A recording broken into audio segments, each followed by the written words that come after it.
Okay, guys, we've jumped from 8.7 to 8.10. In section 8.7, you learned how to do a Taylor polynomial or Maclaurin polynomial. And I started with um, an example of one just so you can see it one more time and get used to this pattern of taking all the derivatives you need, plugging in the center. If it's Maclaurin, then that would be 0. And then this pattern right here is the one that really can help you remember. You're going to do for the 0 term and the 1 term and the 2 term, as many as you need. You're going to do the derivative over the factorial times the power. And there are questions, AP style questions, where you have to know that formula and you have to take the derivatives and factorials and plug those in. And it's pretty common that you'll have to do that at least once on your test. But another application of this is the Taylor and Maclaurin series. And this is when we take the polynomial and basically extend it out forever.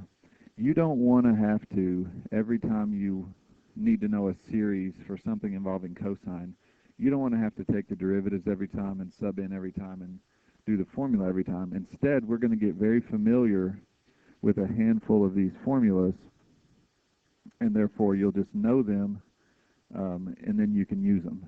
So a Maclaurin series for cosine x, I can take out my squiggly equals and put in a regular equals if I extend this pattern out forever. All right, we've been talking about adding up infinitely many terms for a while now.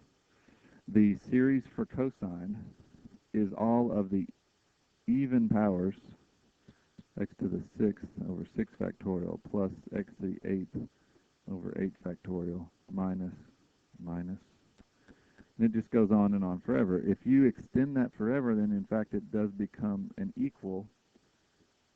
These little dots are what changes my squiggly equal into a real equal. And so this would be the difference between a polynomial and a series. This is the Maclaurin series for cosine x. And these two things are identical to each other because this is implied that the series on the right goes on forever. So now our goal in this section is to basically memorize what cosine looks like. Cosine is, it starts with a positive 1, it alternates, and it's the evens. Sine, on the other hand, it's the odds. It starts with a positive x, and then it alternates, but it's the odd ones. And since you've actually taken the derivatives and done this for both sine and cosine at this point, you know why cosine's even and sine is odd, because of the alternating nature of the derivatives. But it's going to be way more time efficient to just memorize what sine looks like. Because if I know what sine looks like, I could find sine of 2x or sine of x squared or 1 plus the sine of x. So I can find tons and tons more series really, really quickly without having to do all those derivatives.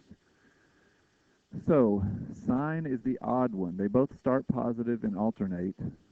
Sine starts with x to the 1st, whereas cosine started with x to the 0. So one way that students have remembered that sine is the odd one is just imagine like an odd-looking road sign. I know that sounds stupid, but you know, just you're driving down the road, you see a sign, and it's, hey, that's an odd-looking sign. That memory trick will help you remember that sine is the one that's odd. E is our other very important one. Sine, cosine, and E we're going to use a lot. We're going to do at least one other one, but these are our big three. E is 1 plus x plus x squared over 2 factorial plus x cubed over 3 factorial. And this is every term. It's not even or odd. It's all of them, and they're all positive. When you take the derivatives of e, you keep getting e to the x over and over again. When you plug in 0 to that, you keep getting 1 over and over again. So this is the series for e. So if I have that, I could find the series for e to the 2x or e to the half x or e to the x squared or e to the anything. I'll just plug that anything in for x.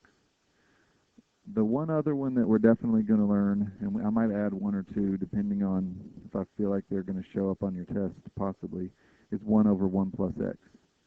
And we'll make, there's some kind of reasons this one's important. Basically, it's the sum of a geometric series, a1 over 1 minus r, that we've used in the past in this chapter. that sort of looks like this formula. So this is pretty much going to be a geometric series where you multiply by negative x each time, because that formula has a 1 minus r in it.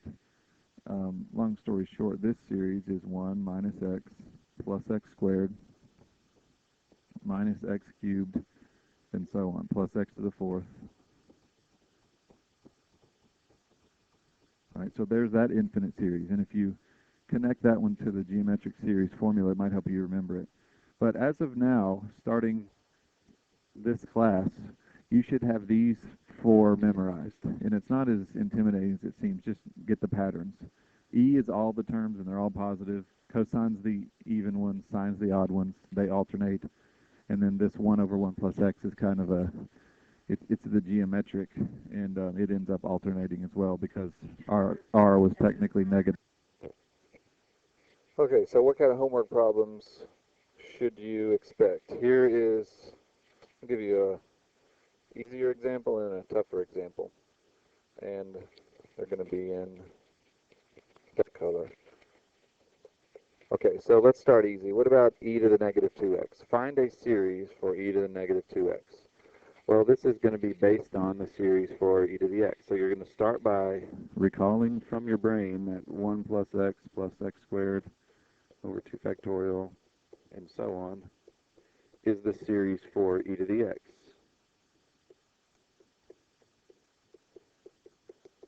And then that means this is just a function, and the function call e to the negative 2x just means wherever you see an x, place a negative 2x. So e to the negative 2x is equal to 1 plus negative 2x plus negative 2x squared over 2 factorial plus negative 2x cubed over 3 factorial and so on.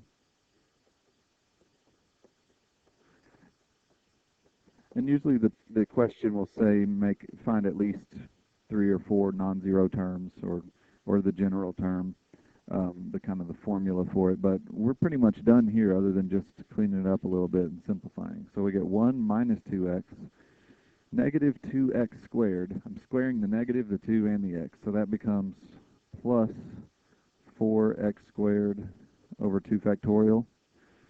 When I cube the 2, it's going to be negative again. It's going to be 8x squared over, cubed over 3 factorial. My next one's going to be positive, and it's going to be 16x to the fourth over 4 factorial. I had some questions in class about how much to simplify these things. Like, do you want to break down the factorial and simplify it with the numbers on top? I kind of like the factorial to be there because it's just easier to kind of see the pattern. Just realize, for homework problems, you can make it match whatever's in the back of your book. You can leave it unsimplified. Just realize that if it's an AP test, it might not look this exact same way. 16 over 4 factorial would reduce to, 16 over 4 times 3 times 2 times 1 would be 2/3. So if this term had 2/3 instead of 16 over 4 factorial, you need to know that sometimes they look different, which I think you all do. All right, let's do a little bit more difficult example. One of your homework problems is going to be find the series for SINH of x. All right, that's called a hyperbolic sine, and it shows up every once in a while. And it's kind of a random thing we see from time to time, but they realize we don't know what that is, so they tell us what it equals. The definition of, it's sometimes called sinh, even though there's no ch, but it's a hyperbolic sine. It's equal to 1/2 of the quantity e to the x minus e to the negative x. So don't worry about the fact that you don't know what that means. I don't really know what that means either. Very little. I used to. But anyway, we're trying to figure out a series for sinh, and it's based on this 1/2 e to the x minus e to the negative x. So just fill in the series. I know what e to the x is equal to. It's equal to what I have written right up there. I'm going to put it in parentheses, its own little home 1 plus x plus x squared over 2 factorial.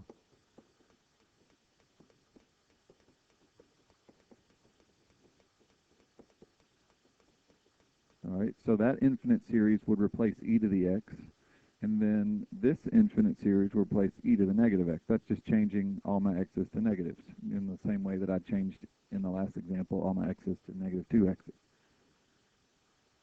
So x becomes negative x.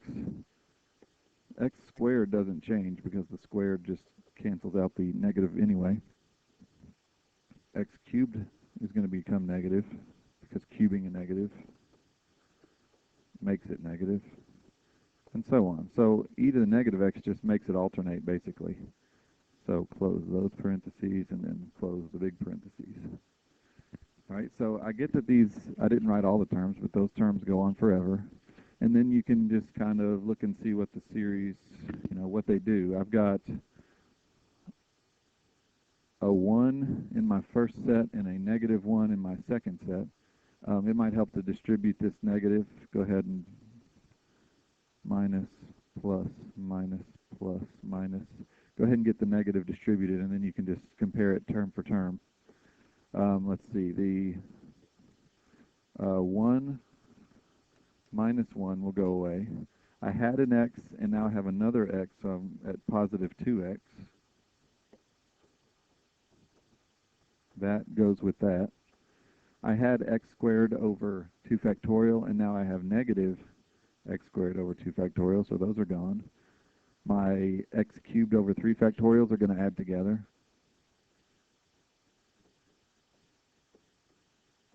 to get 2 of those. The fourths are going to go away. There's going to be 2 of the x to the 5th over 5 factorial, and so on. The 6ths are gone, the 7ths are there. So if I put those two infinite series together, I end up with a new infinite series that just has the odd ones in it. And I can do the 5th and the 7th degree terms, even though I didn't write them in my other ones, because I've established a pattern. And if my purple series had gone on longer inside those parentheses, that's what would have happened. So then if you distribute the 1/2, it just cuts all these terms in half, or gets rid of the 2's. So I get x plus x cubed over 3 factorial plus x to the 5th over 5 factorial, and so on. So this is a series that is equal to the hyperbolic sine of x. So they can get a little more complicated than just plugging in a negative 2x. This one was, but it's still manageable. It's a skill you'll get used to working with them this way. And there you go. So one more quick one. This is straight from 2008. I just want to check out A real quick. Here's the function. A is asking us for the first 4 non-zero terms and the general term of the Taylor series. So let's at least do the first 4 non-zero terms. If you read that question and you think, okay, I know what f is, I need to start taking derivatives. Well, you take the first derivative, that's a quotient rule. I assume the second, third, and fourth derivatives are all quotient rules. It's going to be a beast to try to plug into. So instead, you go to one of the 4 that we have memorized. This is why I'm adding this one to the list. And since you memorized 1 over 1 plus x is equal to 1 minus x plus x squared minus x cubed, and so on, you just pull that out from memory. And we will know these 4 series when you go into the test, I promise. We'll flashcard them and everything to make sure you know these 4. So now it's just a matter of substituting in. If this is the case, then 1 over 1 plus x, over x squared would be this same thing except x squared plugged in. So it would be 1 minus x squared plus x squared squared, which is x to the 4th, minus x squared cubed, which is x to the 6th, plus x to the 8th minus x to the 10th, and so on. So basically I've just doubled all my powers, all my exponents. And then 2x times that, or 2x over that, is the same as 2x times that. basically just puts a 2x into every term. It just distributes it. So 1 becomes 2x. X squared becomes 2x cubed. X to the 4th becomes 2x to the 5th minus 2x to the 7th plus 2x to the 9th minus 2x to the 11th, and so on. So there is your Taylor series for 2x over 1 plus x squared. And the first 4 non-zero terms would be those 4 terms. All right, so we'll talk about general terms and stuff like that later in class. This is, our time is about up. So just wanted to show you that this really is an important topic. It will show up on your test, and it's going to save you a lot of time to memorize these 4. So go ahead and make yourself 4 flashcards, because over this next couple weeks you will need to know these 4 series. All right, enjoy. See you in class. Young out.